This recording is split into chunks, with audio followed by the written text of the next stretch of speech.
Glória a Deus. Eu cumprimento a igreja com a paz do Senhor, amém? Amém. Louvado seja Deus. Abra sua Bíblia, livro do profeta Isaías, capítulo 59. Glória a Deus. Livro do profeta Isaías,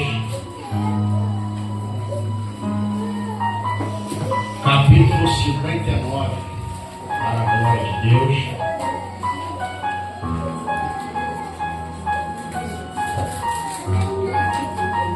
Glória a Jesus.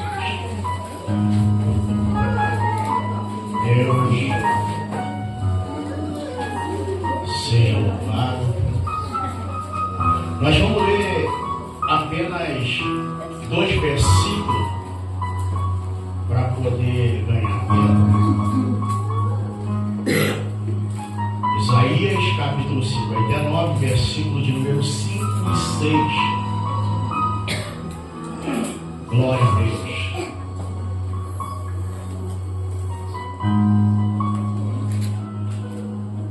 Aleluia. Domingo passado falamos a respeito do capítulo 21 de Isaías também. Hoje nós vamos falar no capítulo 59, para a glória de Deus. Diz assim o texto: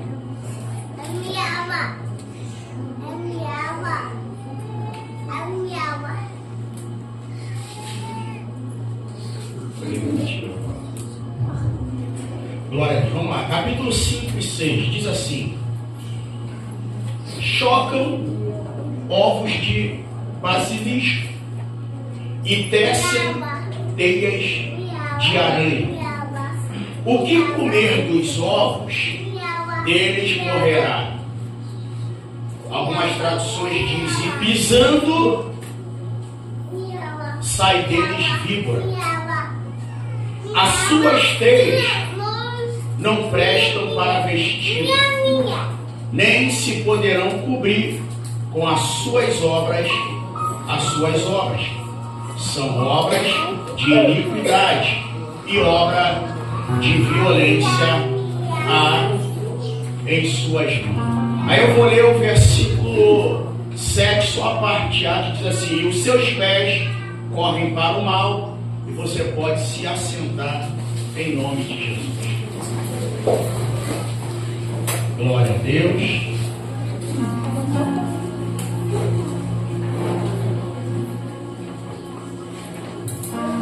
O livro do profeta Isaías, ele é um livro bem conhecido, até porque ele é considerado e chamado por alguns de a Bíblia do Antigo Testamento. Há quem diga, se não existisse mais nenhum livro, apenas o de Isaías já era suficiente para a gente conhecer a respeito da salvação. Por quê? Porque a maioria dos irmãos são sabedores que a Bíblia, ela contém 66 livros, né? Sendo dividido novo, né? Velho e novo. No Antigo Testamento contém 39 e no Novo Testamento 27 livros. E por que Isaías é considerado a mini Bíblia do Antigo Testamento? Porque ele contém 66 livros, ou melhor, 66 capítulos, e ele contém desde o nascimento ao sofrimento, a morte e o triunfo do Messias, aquele que viria para salvar a humanidade. Mas, concernente a essa introdução, quando nós lemos o livro do profeta Isaías, quem observa vai ver que o capítulo 58, 59 e o capítulo 60, eles falam praticamente do mesmo assunto. É como se fosse uma continuidade de um assunto em que o profeta ele inicia. Nós somos sabedores de que Isaías ele está profetizando para uma nação que estava a cada dia mergulhada na idolatria, no pecado.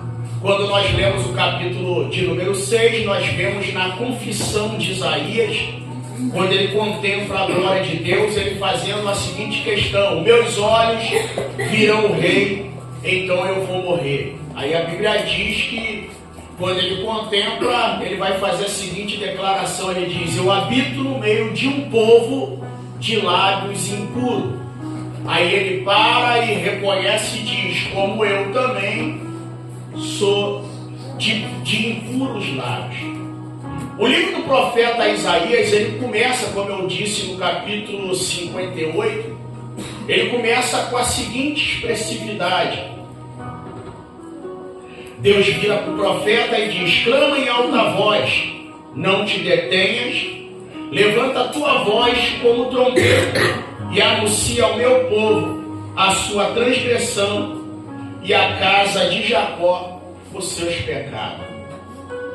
Esses últimos dias nós temos observado que a estratégia do inimigo nesses últimos dias é tratar quem quer manter uma fidelidade, uma busca a Deus. Você não pode contrariar ninguém. Contraria qualquer pecador, que ele vai dizer: vocês são religiosos. Não tem outra conversa. O diabo encurtiu hoje, você pode ver. Você vai falar alguma coisa concernente à fidelidade, à santidade, à busca a Deus. Ainda pega uns que dizem assim: ainda bem que eu saí desse aquário chamado religiosidade. Ele nem sabe o que é religião. A palavra religião vem do latim de religare, ou seja, é Jesus religando o homem a Deus, mas eles falam de algo que não domina, falam de algo que desconhece.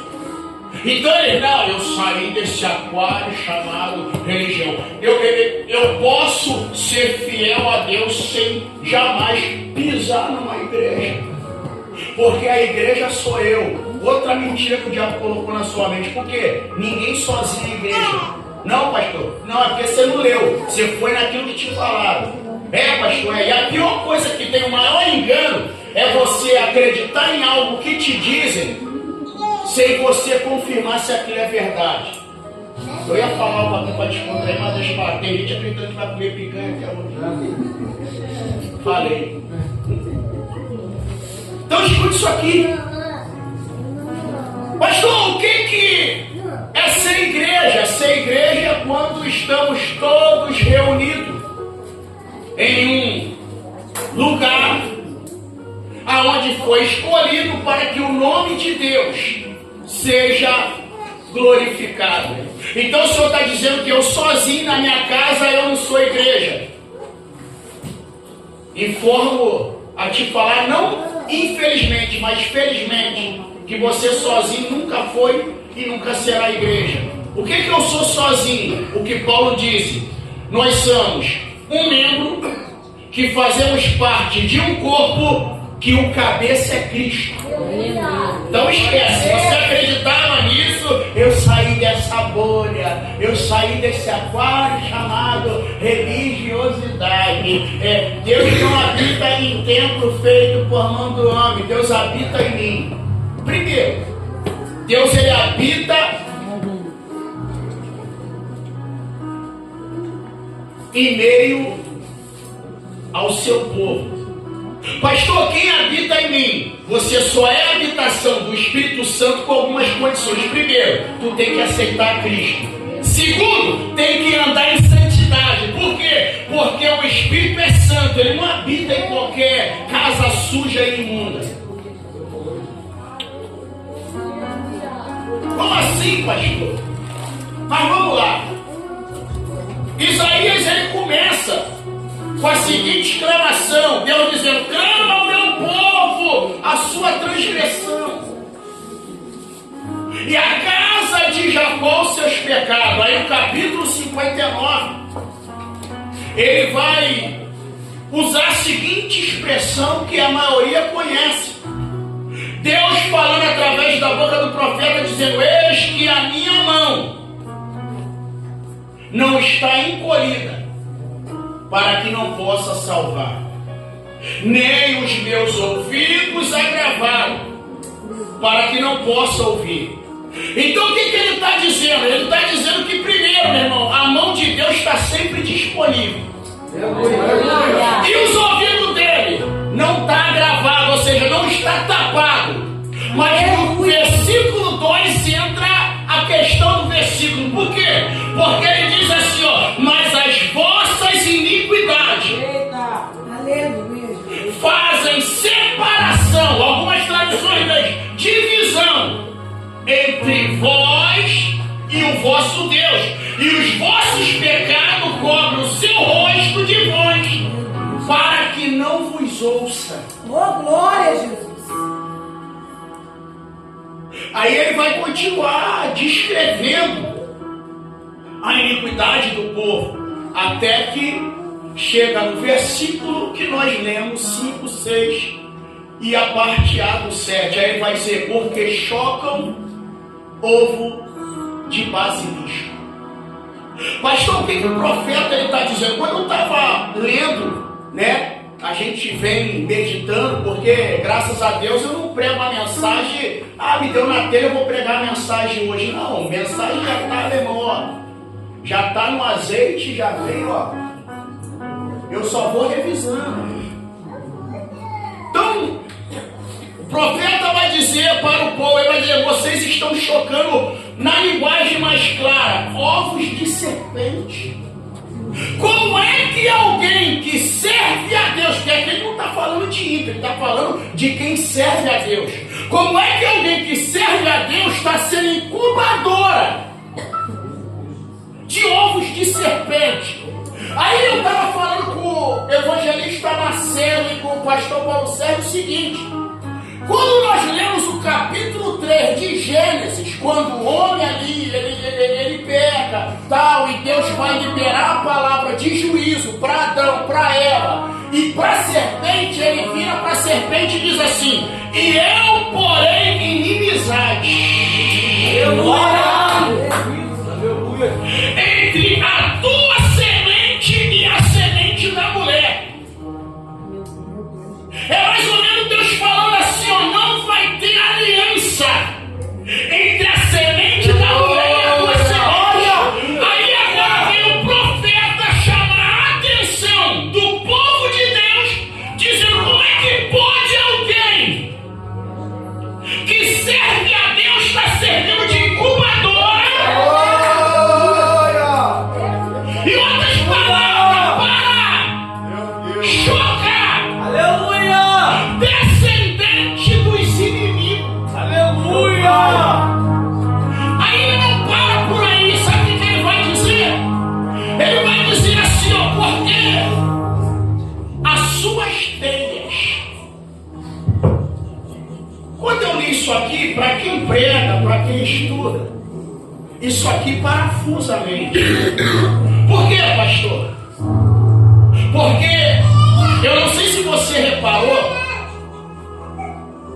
ele começa falando que o povo vai chocar ovos de serpente, de basilisco. E no versículo 6 ele vai dizer as suas teias. Em outras palavras, sabe o que ele está dizendo? É mais ou menos assim, ele está citando os elementos, mas não está se referindo à base. Em nenhum momento ele está falando da serpente que coloca os ovos, mas ele está falando dos ovos que é colocado pela serpente. Em nenhum momento ele está falando da aranha, mas ele está falando daquilo que a aranha produz. Aleluia! Em outras palavras, ele está dizendo, você não precisa se relacionar com a serpente, mas de que adianta eu não ter relacionamento com a serpente, mas estou servindo de incubadora para aquilo que ela produz? Não, a mensagem de hoje não é mensagem de glória, a mensagem de hoje é ou muda ou muda.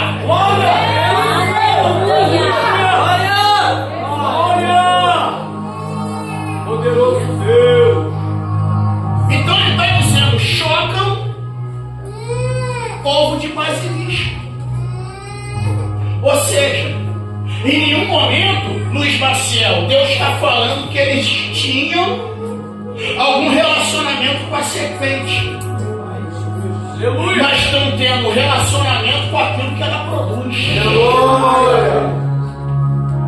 Aí eu comecei a ler, aí eu estava ainda brincando com eles aqui, eu falei, rapaz, lembra que eu falei para vocês, que eu falo sempre na aula aqui na segunda-feira, dizendo, quando você vai estudar e a Bíblia usa alguma linguagem, vamos dizer assim, botânica, ou alguma linguagem animal, é bom você procurar a saber um pouco da origem daquilo para poder enriquecer a mensagem.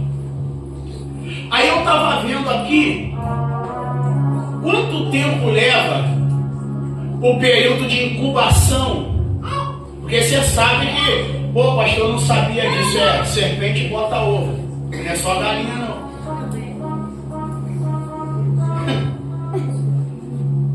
O tempo de incubação que leva para poder chocar um ovo de serpente.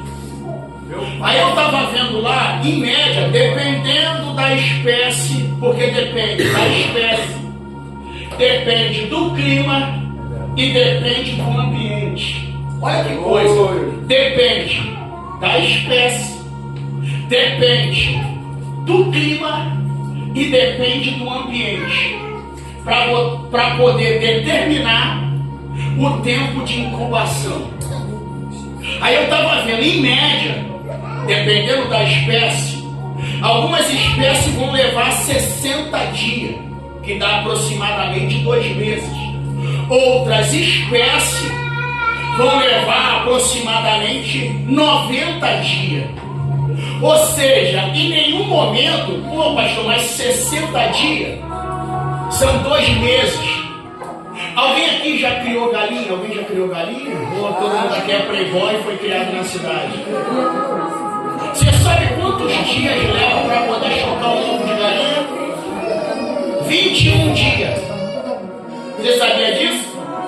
Que para chocar um ovo de galinha leva 21 dias. E olha que coisa terrível. Você sabe que tanto o ovo ou aquilo que vai vir através do ovo serve para alimentação. Aleluia! Opa, meu Pai! Ou seja, aquilo que é benéfico, aleluia, tem um tempo curto para produzir. Meu Pai! Agora, aquilo que é perverso, por quê? Porque o inimigo, ele não derruba ninguém, não tem essa não. Eu completo 30 anos de crente, nunca desviei. Pastor, sou nação do berço evangélico, não tive essa felicidade. Infelizmente, conheci o mundo, meu irmão, fiz um bocado de barbaridade que eu não tenho nenhum prazer de lembrar dessa desgraça, mas quando eu me converti faltando 2 dias para completar 19 anos, hoje eu estou com 47, rostinho de 25 e dando glória a Jesus de Nazaré. Por quê? Porque tem gente mais novo do que eu, parece que mora na beira da praia. Oh, meu Deus do céu. Por quê, pastor? O pecado machuca não.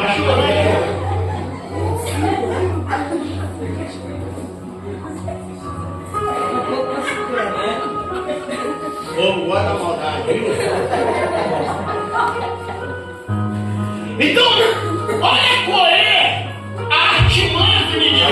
O inimigo, ele não vai introduzir nada hoje para te derrubar amanhã. Meu Deus! Ele lança hoje e vai dando tempo. Não tem essa de escorreguei aqui e caí, né? Ó, ele coloca hoje.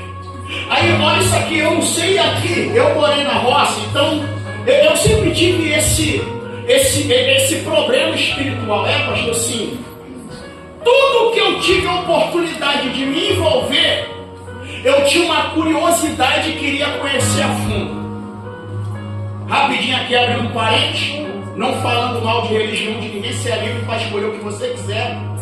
Mas na época que eu ia lá no Kung Lao, lá no Saravá, Eu falei, cara, eu tenho que saber com quem eu estou lidando. Aí comecei, eu tinha uma prima que era mãe pequena, eu falei, me dá um livro aí para me conhecer acerca do que você diz aí que é bom, que vocês chamam de santo, e que por um período eu também defendi que era santo, depois descobri que era demônio. Mas vamos lá. Aí eu li livro de Jorge Amado, aí fui lendo um bocado de livro concernente a isso e aquilo outro, para poder ter ciência daquilo que eu estava me envolvendo. Aí eu fui morar na roça, nascido e criado no Rio de Janeiro. Fui morar lá no meio do mato, pastor, sim. Trabalhando na roça, plantei de tudo. Não vou ficar aqui contando que você já sabe a história. Plantei de tudo, desde verdura, legume até gente. Como é que é? Eu fui coveiro. Deixa pra lá, a história é triste, mas não parece, mas eu fui. Eu fui, infelizmente eu fui. É a prova. Então escute aqui. Na roça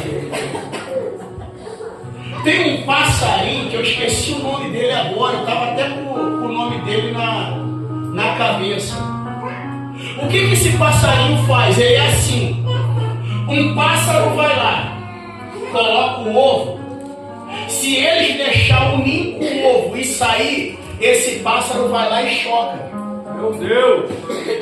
Ou seja, o pessoal até costuma dizer, ele é pai de filho de quem não gerou. Meu Deus! Aí eu esqueci o nome dele, aí o pessoal sempre ficava comentando, o que ele faz? Os pássaros vão lá, de várias espécies, colocam ovo. Se eles deixarem o ninho por alguns segundos vazio, esse pássaro vai lá, não colocou ovo, mas ele quer chocar o que ele não produziu. Meu Deus! Ai, Jesus. Aleluia! Posso liberar?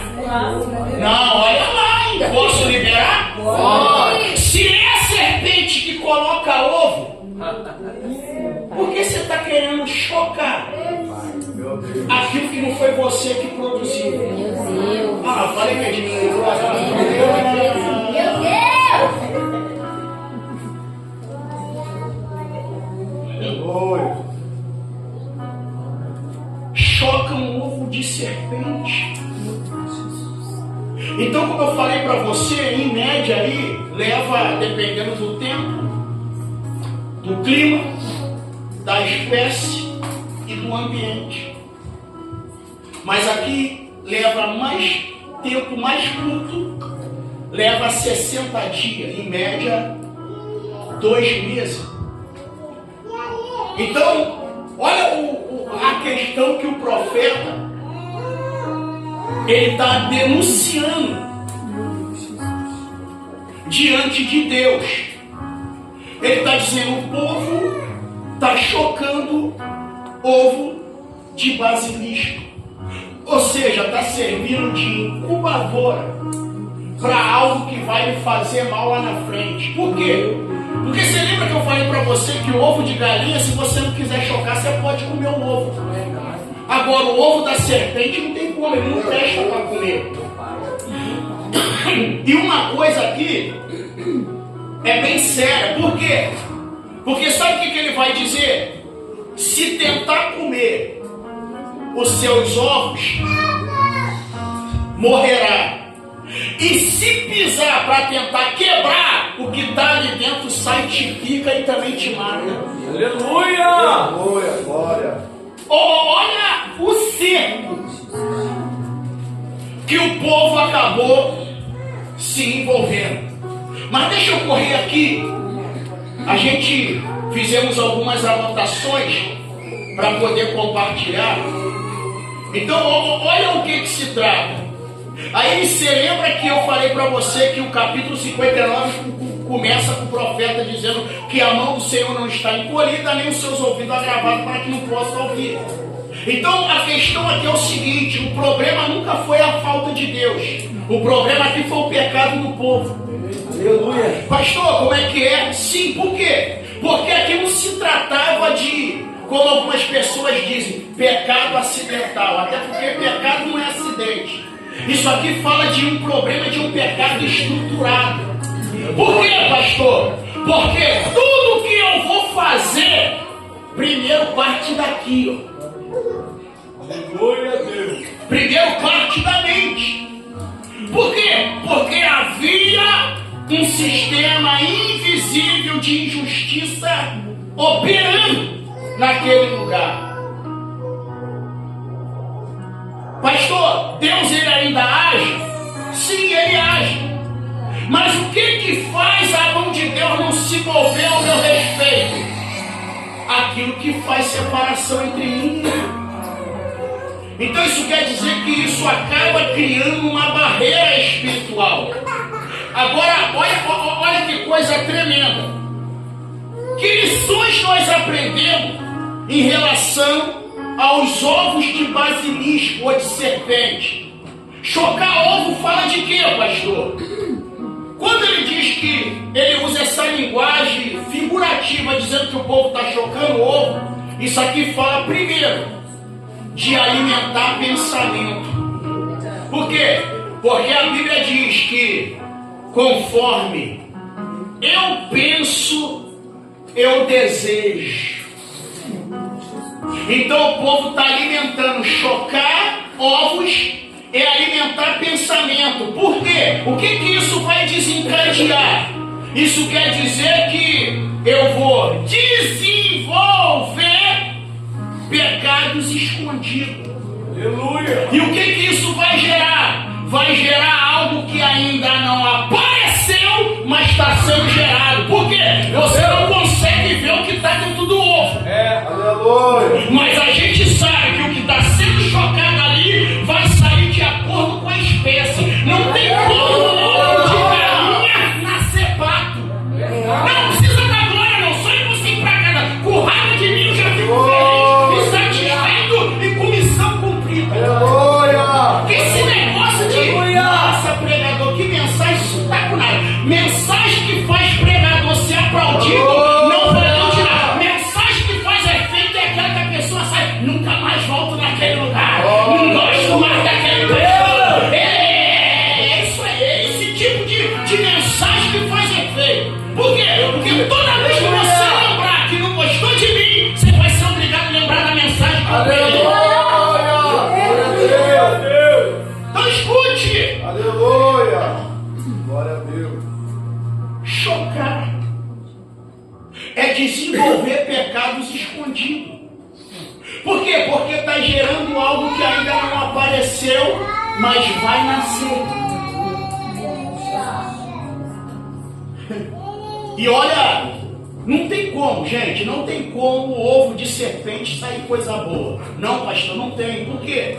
Porque desde a primeira vez que a serpente aparece na história da Bíblia, ela não vem trazendo resultado bom. Ela só vem trazendo resultado ruim. Então, quando a serpente ela aparece, o que ela representa? Primeiro, engano. Meu Deus. Por quê, pastor? Porque o pecado ele é enganoso. Pastor, sim, ele é enganoso. Segundo, isso fala de sedução. Por quê? Porque o pecado seduz. Terceiro, isso quer dizer que todas as vezes que eu me envolvo em um pecado, eu estou me envolvendo numa rebelião contra Deus. Aleluia. Então o que o profeta está mencionando aqui? O que Isaías está dizendo, ele está falando, o perigo não é aquilo que é externo, mas é aquilo que está sendo gerado aí dentro de você, no coração, na mente, aonde só Deus tem acesso. Aleluia. Aleluia, Jesus. Por quê? Porque seja sincero, eu queria até trazer um ovinho hoje para... Mas eu fiquei meio assim, vai que quebra, já é um ovo que eu perco. Seja sincero, um ovo ele representa algum perigo? Representa algum perigo, sim ou não? Não. Ele não representa perigo. Não, pastor, não. Por quê? Porque ele parece inofensivo. Mas aquilo que está sendo formado dentro dele é venenoso. Aquilo que está dentro dele está em formação. E quando aquilo chegar ao ponto, vamos dizer assim, de a caixa quebrar, de amadurecer, ele vai causar uma destruição inevitável.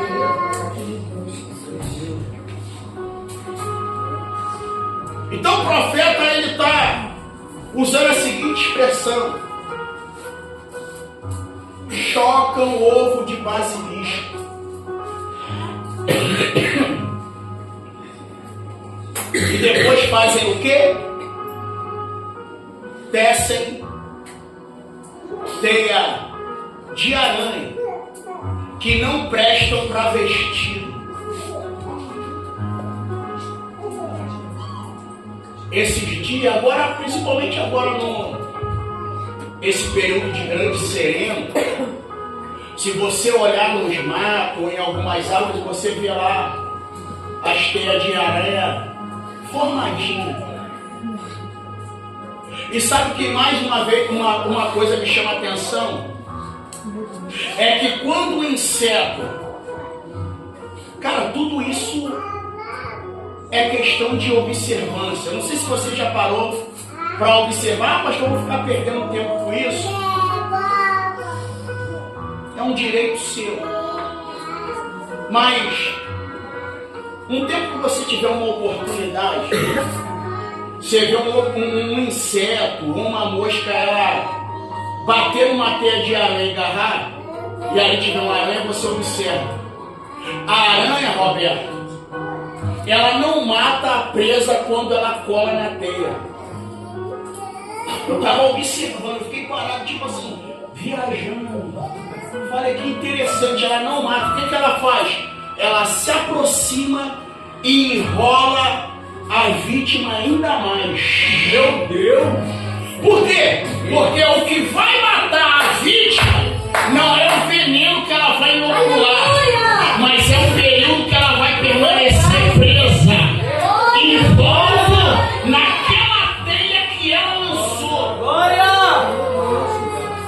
É por isso que eu te rebato, não se engane com isso não. Não, pastor, o diabo quer me tirar da igreja. Mentira, ele quer te matar dentro dela. Por quê? Satanás não precisou tirar Adão e Eva de dentro do jardim. Tirou, pastor, não. Mas o que ele fez? Ele criou uma situação para que ele saísse de lá. Aleluia! Glória ao nome de Jesus. Então olha o que ele está dizendo. Descem teia de aranha. E isso aqui é engraçado. Uma vez eu estava conversando com um irmão, e ainda bem que ele liberou algo com a própria boca dele. Aí falou assim: rapaz, eu saio de uma dívida, tô bem, daqui a pouco parece que dá um negócio na minha mente, eu vou lá e me envolvo em dívida de novo. Aí é aquela peleja para sair daquela desgraça. Aí eu vou lá, saio e vou lá e me envolvo em outra. É como se fosse uma teia de aranha. Aí chegou uma hora que ele falou algo, eu falei, é verdade. Por quê? O problema não está na teia. Porque do que adianta você escapar da teia se a aranha que te envolve ainda está viva? Não, eu vou gritar de novo. De que adianta se livrar da teia? Que se a aranha que produz a teia que te enrola ainda continua viva, não vai adiantar nada, porque ela te enrola hoje, você pode até sair, amanhã ela te enrola de novo, te enrola de novo e te enrola de novo. E qual é a questão? O problema não é a teia, o problema é a aranha. Meu Deus! Se eu não matar a aranha, eu vou continuar minha vida toda enrolando. Eita, meu Deus!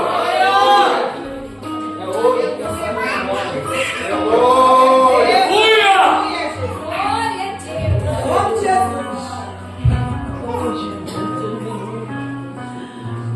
Teia de aranha.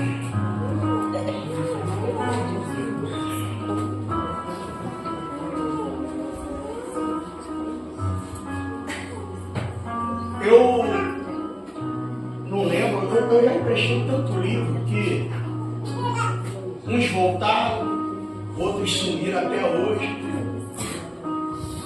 Mas eu tinha um livro que ele era baseado sobre a nova natureza. E o escritor, ele usou um desenho de ilustração para poder ilustrar o assunto que ele estava mencionando. E eu cheguei a emprestar muito esse livro, depois eu emprestei, não lembro para quem, que eu não tenho costume de anotar. E o livro tomou Doril e nunca mais voltou para casa. Mas ele narrou a seguinte coisa. Ele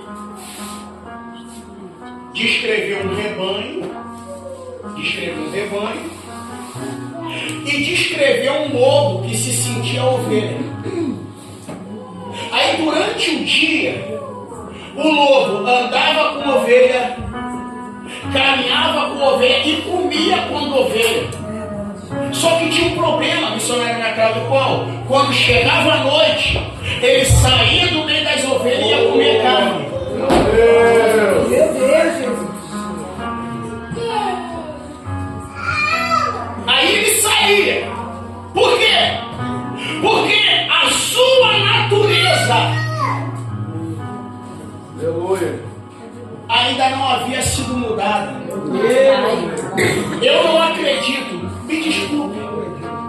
Eu já vi uma vez um camarada pregando dizendo assim: Deus ele muda a vida, não muda caráter. Mentira. Quando o Espírito de Deus entra, ele muda caráter, muda a vida, muda a história. Agora depende da nossa entrega. Por quê, pastor? Porque enquanto eu prego aqui, eu ouço o Espírito de Deus falando na minha alma. Por quê, pastor? O batismo de João. Por quê? Porque o único que tem poder de transformar a natureza de cobra em ovelha se chama Cristo. João ele não pregava dizendo: aí deixa eu abrir um parede por causa da geração Z, a geração isso. Não, que Deus malva. Tem que falar com amor, tem que falar com carinho. Jesus não é malvado assim.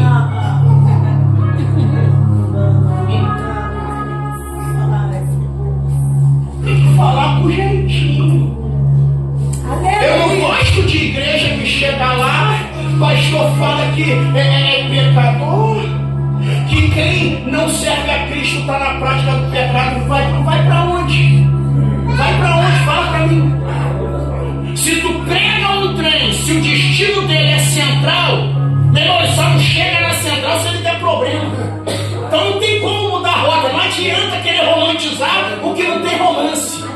Essa é a realidade. Não, eu gosto de igreja que tu chega lá todo erradinho, com 2, 3 mulheres, cheio de adultério nas costas, fornicação, rola desse tamanho. Eu gosto de igreja que chega lá, o pastor diz: príncipes e princesas, não importa o que você fez no verão passado, Jesus te ama do jeito que você é. Mentira. Ele te aceita do jeito que você está. Agora, te aceitar do jeito que você é, isso é mentira do Satanás.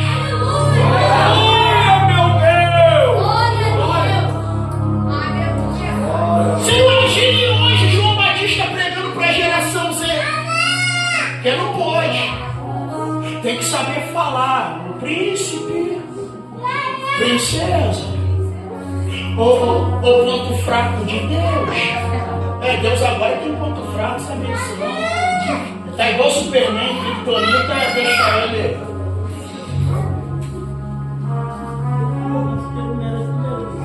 Não pode, pastor.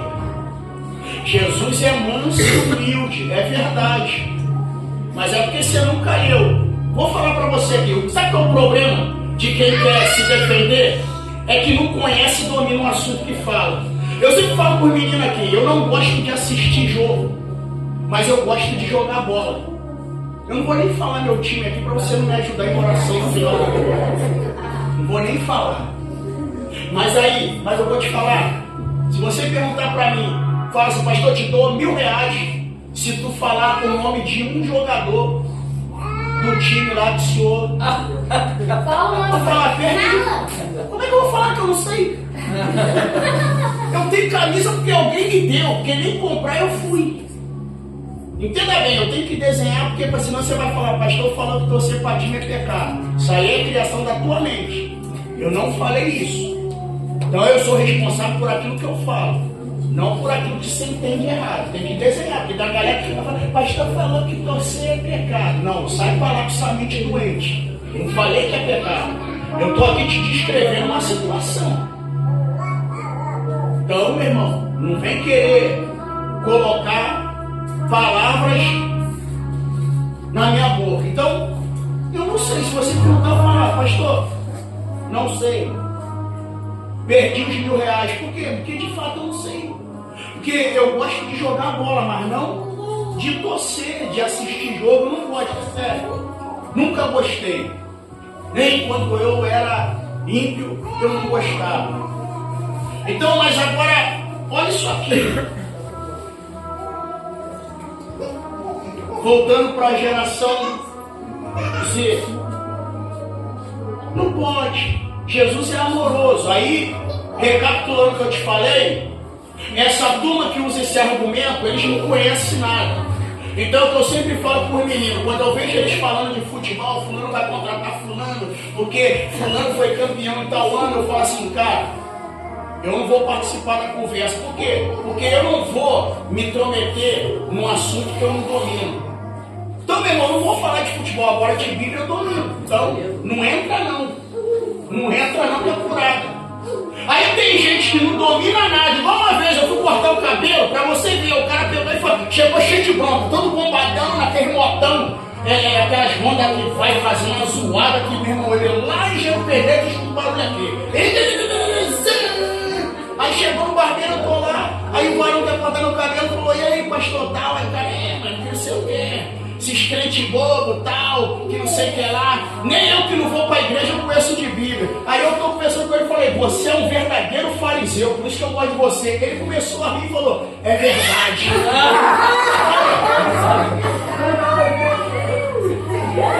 Se ele conhecesse Bíblia, ele ia brigar comigo na hora. Ele falou, fariseu é teu pai. Então não adianta o cara querer, mesmo, você querer debater o que você não domina. É melhor ser humilde e dizer, eu tenho que aprender. Essa é a realidade. Agora tem uma galera que não conhece nada. Mas não, pega de cabeça. Isso aqui está errado, porque isso aqui baixa a bola, como dizem os paulistas. Diminui. Então, ele chegou a chegar, que é isso, aquilo, você. Não, é um verdadeiro fariseu ali. É mesmo, sou mesmo. Nem sabe o que é. Está tecendo uma crítica para ele na Bíblia e ele se sentiu, falou, é mesmo, eu sou. Se eu chamo ele de Sansão, acho que ele até diz, eu sou Sansão.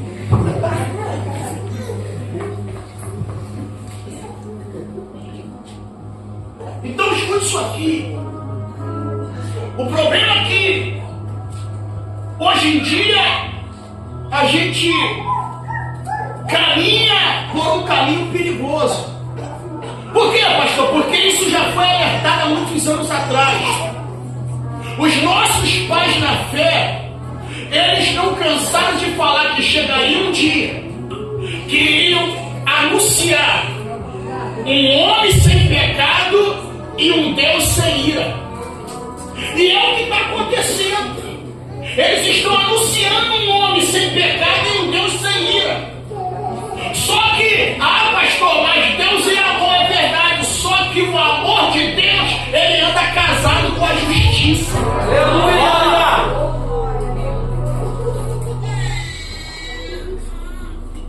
Então escute isso aqui para ele poder finalizar. Aí você imagina João pregando nos dias de hoje. Por quê? Porque o estilo de João era diferente. E vou te falar, acho que ninguém ia convidar João para poder trazer uma mensagem nem em uma celebração de aniversário. Por quê? Porque o camarada está lá, meu irmão, na margem do rio. A galera vindo da cidade indo para o meio do deserto para ouvir um camarada que não chamava ninguém de príncipe, que não dar casa própria, ia te dar chave de carro, que ia fazer isso, aquilo, não. Quando ele via a multidão descendo para sentir o batismo, ele enchia o peito de ar e gritava: raça de víbora! Quem vos ensinou a fugir da ira vindoura? E o que mais, pastor? E o pessoal gostava. Porque eles chegaram e diziam: João, mas a gente é víbora, o que a gente faz para poder mudar de vida? Ele falou: se arrepende. E faz o quê? Passa nas águas. Aí você imagina, de víbora a pregador.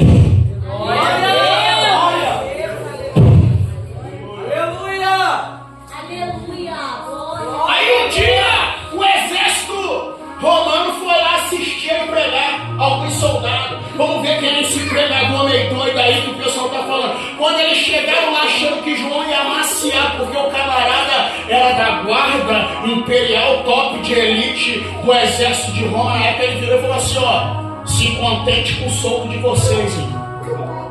Não aceite suborno. Aleluia. Se quer mudar de vida também, aproveite, ó, se arrepende, ó, passa mais água.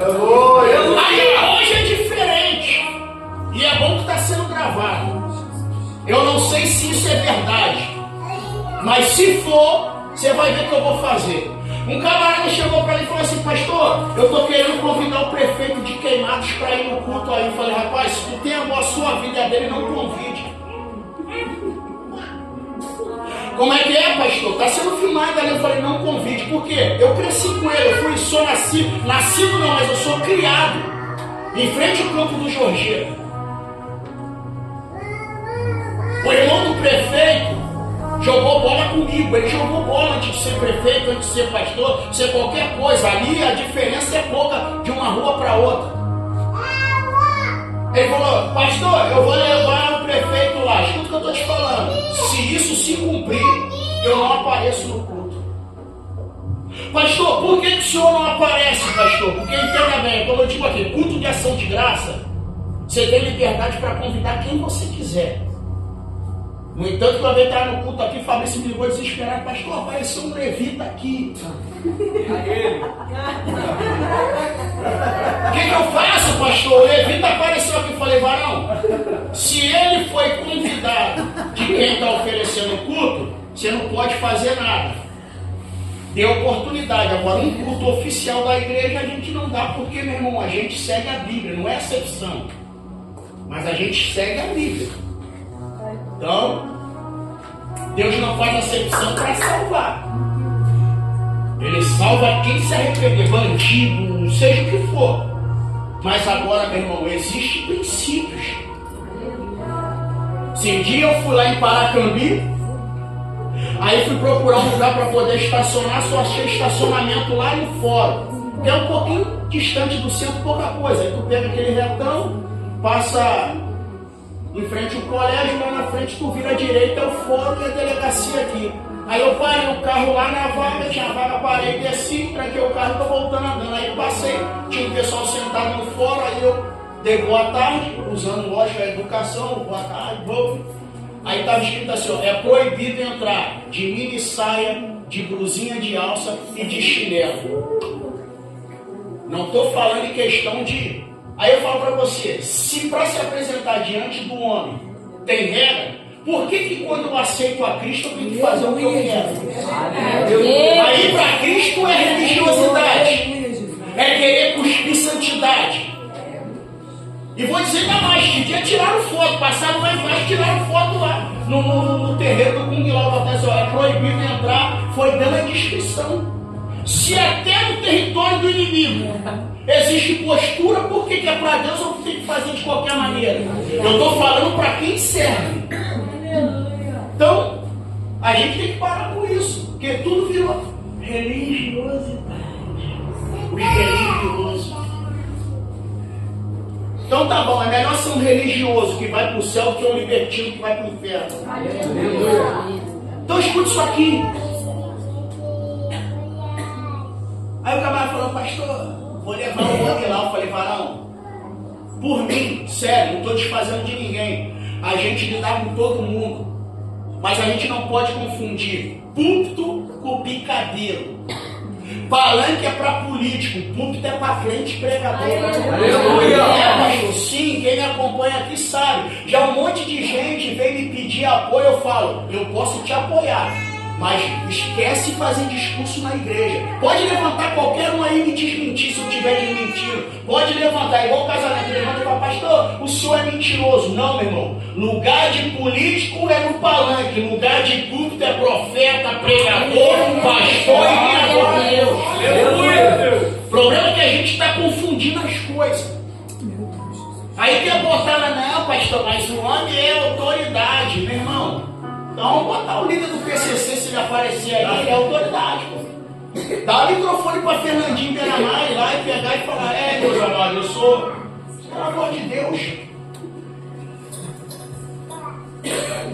Aí olha isso aqui. Se João vivesse no nosso período, vou te falar a verdade, iam fazer de tudo, João, para fechar a igreja que João era pastor. Por quê? Porque a maior autoridade da época passou perto da onde João estava batizando. E a história diz que toda vez que Herodes ele saía em público ou ia discursar, ele botava uma roupa prateada que o sol batia e reluzia o brilho. Só faltou melancia na cabeça. Aí ele está lá na carruagem com a roupa dele brilhosa e João está batizando. E a Bíblia, a história diz que ele batizava mais de 200 pessoas por dia. Isso no mínimo, todo dia. Aí Herodes passou. Vamos ver o pregador. Quando ele mandou ameaçar parar a carruagem pensando que João ia ser igual esses pastores do século XXI, dando bota de autoridade, só porque ele tem dinheiro e influência, João olhou e falou assim, essa mulher que tu tá aí não é tua não, Herodes. Como é que é? Ele gritou e falou, não é lícito possuir a mulher do teu irmão. Aleluia. E a partir daquele dia, Herodes ficou com medo de João, mas a adúltera quis arrancar a cabeça dele. No entanto, que ela criou uma situação usando a filha para servir de isca para que João fosse morto por Herodes. Então, meu irmão, não tem essa de mudar, não. Então, a questão é clara. É o que, pastor? Infelizmente, estamos vivendo um período em que o desenrolar está se parecendo com o contexto da época de Isaías. As pessoas diziam servir a Deus, mas na realidade estavam produzindo escândalo. Eu te prometo, em 5 minutos eu encerro minha fala, escuta isso aqui. Eu já ouvi um monte de gente dizer assim, Deus está precisando levantar mais cantor, mais pregador, mais profeta. Não, Deus está precisando levantar mais pastor, mais pregador, mais cantor. O que Deus está precisando levantar, pastor? Pessoas que têm um testemunho limpo. Pessoas que seja sincero, irmão, não vai mentir. Dependendo hoje, se você chegar para alguém e falar que tu é crente, antigamente crente mesmo era visto como alguém de respeito. Eu fiquei de boca aberta. Por mais que eu não tenha lá essa idade toda, mas meu irmão, 30 anos de caminhada, eu vi muita coisa que essa geração de hoje, de 15 anos para cá, não vai ver na presença de Deus, meu irmão. Antigamente a galera que andava na vacilação, eu duvido, ele já entrava na igreja assim, Júnior, procurando as irmãs do cabelo branco e de coque. Ele já mandava assim na porta, se a irmã tivesse lá, eles iam, vou nada. Porque se tivesse com 2 mulheres, ela já bradava lá na larga que uma não é tua. Hoje não, meu irmão. Se bobear, o cara vai com as 2, com a amante e com a esposa. Na igreja, senta lá e dá glória a Deus, se termina, manda aqui, ó.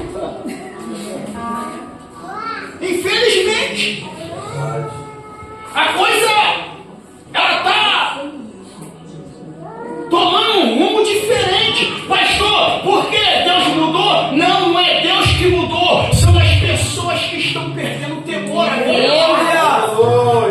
E aqui eu finalizo para a gente poder orar. Não vou nem continuar falando aqui, que eu tinha muita coisa, mas eu vou encerrar minha fala aqui. Eu estava vendo o testemunho de um criminoso nos Estados Unidos. Na época ele era, meu irmão, terrível, camarada. Ele se converteu assistindo um programa de televisão de um pastor dos Estados Unidos que era muito conhecido na época, muito usado por Deus. E ele se converteu assistindo a pregação desse pastor. Passou um período, ele falou, pô, meu sonho era conhecer ele de perto, né, para poder demonstrar o carinho, a gratidão e poder falar, poxa, eu me converti através de uma mensagem que Jesus te usou. Só que infelizmente esse pastor se envolveu com política e acabou se envolvendo em corrupção. Foi preso. Aí esse homem que se converteu ouvindo ele começou a ficar conhecido, conheceu algumas autoridades e conseguiu uma autorização para poder visitar esse pastor que foi preso por corrupção, que ganhara ele para Cristo numa pregação no presídio.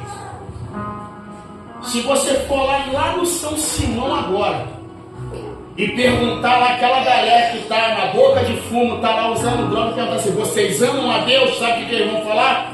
Eu amo a Deus. Sabe, todo mundo fala. Aí esse homem chegou, Júlio, para esse pastor e falou, pastor, o que houve?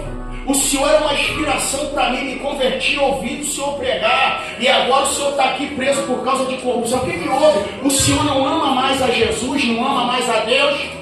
Aí ele, com lágrimas nos olhos, ele disse, meu irmão, eu nunca deixei de amar a Deus. Eu nunca deixei de amar a Jesus. Aí ele perguntou, o que houve então? Ele falou, o que aconteceu é que eu perdi o temor. Meu Deus!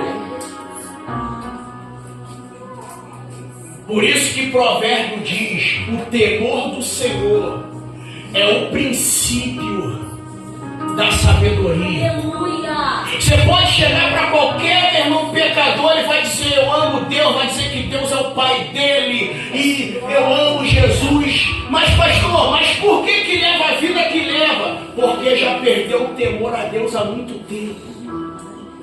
Então o que a gente precisa nessa última hora não é de pessoas famosas, é de pessoas que temem a Deus e deem um bom testemunho. Glória! Para que não venha acontecer o que Jesus falou. A Bíblia, ela diz que Jesus virou por discípulos e disse assim, vocês são sal da terra e luz do mundo. Só que Jesus falou, se o sal for insípido, com que haver de salgar? Aí ele falou, se o sal for insípido, para nada presta, senão para ser lançado fora e pisado pelos homens. Sabe o que isso quer dizer? É quando você vê um pastor que tem uma vida dupla, uma vida, meu irmão, toda errada diante da sociedade, e alguém olha e diz assim, rapaz, você tem que ouvir o pastor. Aí sabe o que ele vai falar? Para mim ser pastor igual a isso aí, eu prefiro continuar com Satanás aqui fora. Isso aí é sal insípido. Então guarde isso nessas últimas horas. Deus não está precisando de estrela de famoso, não, pastor, não. Ele está precisando de alguém que tenha coragem de viver uma vida ilibada, de testemunho, para quando alguém olhar e se cumprir o que a Bíblia diz, que os homens vejam a obra de Deus em vossas vidas e glorifique a Deus. Sabe o que evangelho é? Evangelho é você olhar para alguém que você conheceu no mundo e depois de um tempo você encontrar e dizer, rapaz, cresci com o Paulo Sérgio. Rapaz, isso aqui dava nota em pingo d'água, meu irmão. Isso era um 7-1, um enrolão, camarada todo complicado. Olha a vida do homem hoje. Hoje o camarada é, meu irmão, pai de família. O cara é crente, aí sabe o que vai falar, irmão? Conheci tua vida, ora por fez na tua vida, eu quero que faça na minha. Evangelho é isso, meu irmão. É isso que é o poder do Evangelho, o poder de Deus. Mas infelizmente hoje essa turma está fazendo o quê, pastor? Chocando o ovo de serpente. Aí por isso que alguém olha e diz, é melhor eu aqui fora, nas minhas vacilações conscientes, do que tá aí dentro com essa turma, meu irmão, com a lista negra. Mas eu creio na palavra de Deus. Que Deus, meu irmão, Ele vai levantar vidas. Ele vai levantar pessoas que inspirem pessoas. Pessoas que vão olhar para mim e para você e vai dizer, para ser igual você eu quero. Para ser igual a você eu quero. Para ser igual a você eu quero. Não vou pedir para você ficar de pé não, só olha só para Deus. Quero fazer uma oração nesse momento. Aleluia. Glória a Deus.